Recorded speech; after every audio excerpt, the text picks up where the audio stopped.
Kia ora tātou, ko Eva Hartshorn-Sanders aho. My name is Eva and I'm a global specialist in online safety, and I also have a consultancy business called Hartshorn Limited. So I've got a few slides I'm going to run through if you indulge me, and I also have a chocolate bribe as well as we go through, because I know I've got the after lunch slot. So first of all, who can recognise where this photo is taken? Shout it out. Oriental Parade, very good, you get a chocolate. So I chose this photo because it shows some risks. You know, you can see the rocks there. They're like partially submerged, they're like exposed. What you can't see in this picture is the platform that people who spend time on Oriental Bay Beach swim out to. What you can't see in the water there is, like, after a storm, there's sand that can come up to the edge of the platform. And what you can't see in this photo either is the sewage that has all spilt out into another part of the bay further around. So those are the kind of known or like risks that you can kind of educate yourself on. You can like do reading about weather and to find out, and then there are all the other unknown risks that could come along. And my experience working in online safety over the years is that this can develop quite rapidly. So we'll do more of a kind of interactive bit. Who, like, in terms of online harms that you know about, like what are some examples of that? Yep. Sorry, I can't see anything. Does anyone want to shout anything out?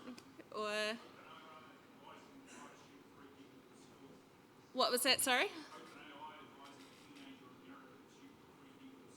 Yes, yeah, that's definitely one.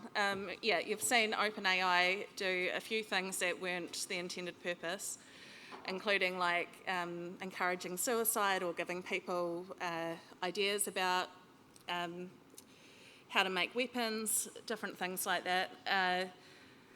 There were deep fakes that were mentioned earlier as well. Sorry, I'll just go on to the next slide. So these are some of the areas that I've worked on over the last kind of 10 years in different capacities with the UN, with the Chief Censor in New Zealand in the Classification Office. When I came back from overseas, I set up a consultancy, and we had really tragically the March 15 terrorist attacks after that. So I was one of the lead advisors working on the policy response to that, and then saw what happened through COVID. I went over to the States and worked as head of policy for an international NGO that was looking at different forms of online harm. These are just some of them, and I don't think any of them were really intended from the people that were setting up the platforms to start with. But they are sort of what has come through, either through the product design or through the fact that that product was then interacting with society and the bad actors within it.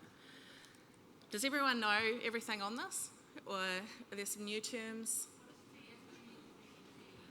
So that's technology facilitated gender-based violence, and it can include, it's basically how technology can get weaponised against someone on the basis of gender.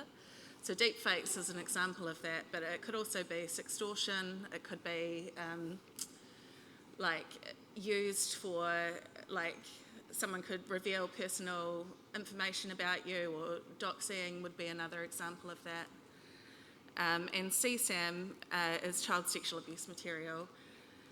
Grooming and radicalisation, that can include things like the way that the algorithms can work to drive people towards more harmful content, or to like more encrypted forums where they're groomed by radical groups. And a lot of these interact as well. So dangerous disinformation can lead to like online hate and violence, and that's what we've seen. This is the context that New Zealand is really in at the moment. We've got that history that we've sort of seen. And these two studies recently that came out this year and last year, the first one's from the University of Melbourne and KPMG, and it shows like the trust and acceptance of AI across countries. And you can see New Zealand is quite low in that. And developed countries tend to be as well. The second study I've got there is from Internet New Zealand, and it came through in their Internet Insights for Aotearoa.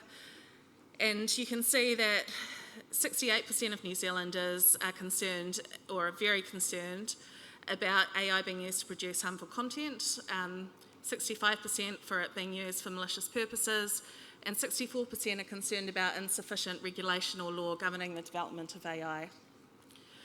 This is particularly the case for Māori and women, and for other groups that have been historically subject to the harmful impact of tech. What I see, and I've worked overseas in this area, is like the countries that have legislated in online safety are building that upon a duty of care. And this really underpins negligence law in New Zealand and other common law countries. But it's about taking the risk assessments, it's making sure that we're doing all we can, basically, to prevent harm.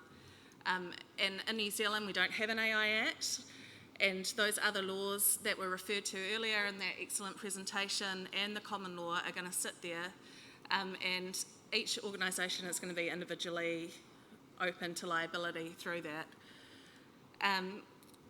I think governance is really critical in this space, and what I've seen overseas and been part of as well is programming that can build capability.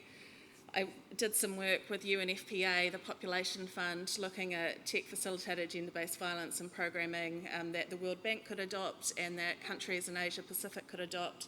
I've heard about, and I organised a global symposium on tech-facilitated gender-based violence and another one on online safety, and there are strong requirements there for transparency, and that is really one of the ways that you're going to build that trust with your customer base and with your consumer base. So these are some of the areas. You've got pamphlets on your table. I'm going to be running some training courses and professional development specifically on AI governance. The information's there, and I just wanted to finish, because I've only got 5 minutes, just to talk about a couple of cats, given all the darkness of the previous material. So there are 2 types of cats here, both belong to my parents, who are rural, and one of them is a lap cat, and you can see her sitting in the basket, and the other one is out hunting rats and rabbits in the chicken coop. So yeah, like really taking care of the pests, and I think that's the way you need to think about risk assessment and agility, and you know, like actually being prepared. Keeping your whole risk assessment system under review as well is really critical. I think the pace of technology and the slowness of the law, particularly in New Zealand, means that we need to be more agile in our responses as well, and more at the front end.